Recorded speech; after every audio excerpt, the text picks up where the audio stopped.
ঐতিহ্যমণ্ডিত বুৰঞ্জী প্ৰসিদ্ধ ঠাই আজি ইয়াত মাননীয় মুখ্যমন্ত্ৰী ডক্টৰ হিমন্ত বিশ্ব শৰ্মা ডাঙৰীয়াই 11:30 বজাৰ লগে লগে তেখেতে এখন নিৰ্বাচনী সভাত অংশগ্ৰহণ কৰিব আৰু তেখেত পোনপ্ৰথমে আহি লাচিতৰ প্ৰতিমূৰ্তিত মাল্যদান কৰিব যেহেতু বহু দিনৰ ইয়াত পাঠকু অঞ্চলৰ এটা প্ৰতিমূৰ্তি এটা আছে আৰু লগে লগে ইয়াতে এখন কেন্দ্ৰীয় বিহু হ'ব পাঠকুত তাৰো ৰাইজে লাই খুঁটাটোত অকণমান তেখেতৰ হাতেৰে স্পৰ্শ কৰাটো বিচাৰিছে তেখেতে তাতে 2 মিনিট সময় দিব তাৰ লগে লগে গৈ তেখেতে নিৰ্বাচনী সভাখনত অংশগ্ৰহণ কৰিব আৰু লগে লগে তেখেতৰ এটা হেঁপাহ ইয়াতে যেহেতু টাই সাহিত্য সভাৰ পৰা আদি কৰি পণ্ডিতসকলৰ এইটো অধিকৃত অঞ্চল এই টাই পুথিপাঁজিবিলাক তেখেতে আগতে কৈছিলে পাঠকলৈ গ'লে অকণমান চাম মই অকণমান পুথিপাঁজিবিলাক আজি পণ্ডিতসকলে আছে তেখেতে পুথিসমূহ অকণমান হাঁচতীয়া পুথিসমূহ অকণমান চাব আমি মঞ্চৰ কাষত সজাই থৈছোঁ ধুনীয়াকৈ তাৰপিছত তেখেতৰ আৰু কেইবাখনো সভা আছে পিছে তেওঁক মাত্ৰ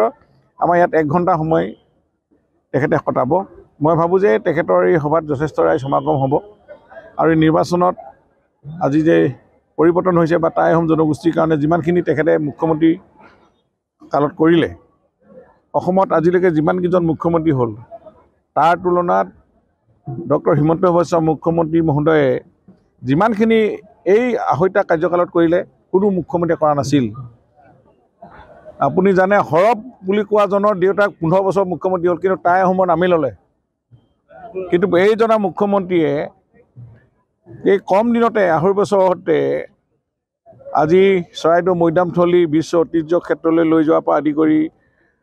আজি ৰংঘৰ বাকৰিত প্ৰজেক্ট ইতিমধ্যে কাম চলি থকাৰ পৰা আৰম্ভ কৰি 125 ফুট লাচিতৰ মৈদামৰ প্ৰতিমূৰ্তি আজিও জিলিকি আছে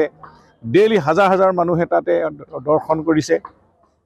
আলাবৰী ৰণক্ষেত্ৰকে আদি কৰি টাই আহোমৰ পণ্ডিতসকলক যেনেধৰণে সন্মান কৰিলে চেংৰেং বনাবৰ কাৰণে অৰ্থাৎ টাই আহোমৰ যিবিলাক নামঘৰ টাই আহোমৰ আৰাধনাস্থলী চেংৰেং নিৰ্মাণ কৰিবলৈ পইচা দিলে পণ্ডিতসকলক সন্মান কৰিলে এইবিলাক কোনো দিনেই কৰা নাছিল এই কথাখিনি সেইকাৰণে টাই আহোম জনগোষ্ঠী আজি এইজনা মুখ্যমন্ত্ৰীৰ লগত আছে আৰু তেখেতক চাবৰ কাৰণে হেঁপাহেৰে আজি পণ্ডিতসকল আহিছে আৰু তেখেতক আশীৰ্বাদ দিব আজি যিটো টাই ভাষাত জন্মী বুলি কয় জন্মী দি তেখেত যাতে শক্তিশালী হয় আৰু প্ৰধানমন্ত্ৰী নৰেন্দ্ৰ মোদী ডাঙৰীয়াই এই জাতি জনগোষ্ঠীৰ কাৰণে যিমানবিলাক কাম আগবঢ়াই লৈ গৈছে সকলোকে মিলাই সবকা সাথ সবকা বিকাশ অৰ্থাৎ স্বৰ্গদেউ চাওলুং চুকাফাৰ যি নীতিৰ সন্মান জনাই যেনেধৰণে চৰকাৰখন আগবাঢ়ি গৈ আছে ইয়াক এই অধিকৃত অঞ্চল টাই আহোমেই নহয় সকলো জাতি জনগোষ্ঠী আজি তেখেতৰ আপোন হৈ পৰিছে ইয়াত আজি দেখা পোৱা গৈছে জনসমাগম আমি দেখিছোঁ যিমানটো কেমেৰাই কি পাইছে মানুহ আহিয়ে আছে যথেষ্ট সমাগম হ'ব আমি টাৰ্গেট কৰিছিলোঁ 15,000 ইতিমধ্যে 20,000 ওপৰত ৰাইজ সমাগম হ'ব নিজে নিজে ৰাইজ গাড়ী লৈ হিলদোল ভাঙি আহিছে এই এতিয়া নিজখালে গোৱা ওচৰ ডবা পঞ্চায়ত এইফালে বকঠা এইবিলাকৰ ঘৰ বান্ধি আহিছে ৰাইজে মুখ্যমন্ত্ৰী ভাষণ শুনিবলৈ গতিকে এইটো বিৰোধীভাগে থাকিব তেওঁলোক ফেক্টৰ নহ'ব কিন্তু তেওঁলোকৰ মুখ্যমন্ত্ৰী মহোদয়ে কোৱাৰ দৰে তেওঁলোকৰ শূন্য হ'বলৈ গৈ আছে গতিকে মই ভাবোঁ যে ইয়াত আমি নিজৰ কথাহে কম বিৰোধী কথা নকওঁ কাৰণ আমি কি কৰিছোঁ আমি ৰাইজে আমাৰ চৰকাৰে 10 বছৰ নৰেন্দ্ৰ মোদী ডাঙৰীয়াই কি কৰিলে আৰু আমাৰ 7.5 বছৰ ইয়াত অসমত বিজেপি চৰকাৰ হৈছে আৰু এই 2.5 বছৰত ডক্টৰ হিমন্ত বিশ্ব শৰ্মা ডাঙৰীয়াই যিমানখিনি কাম কৰিলে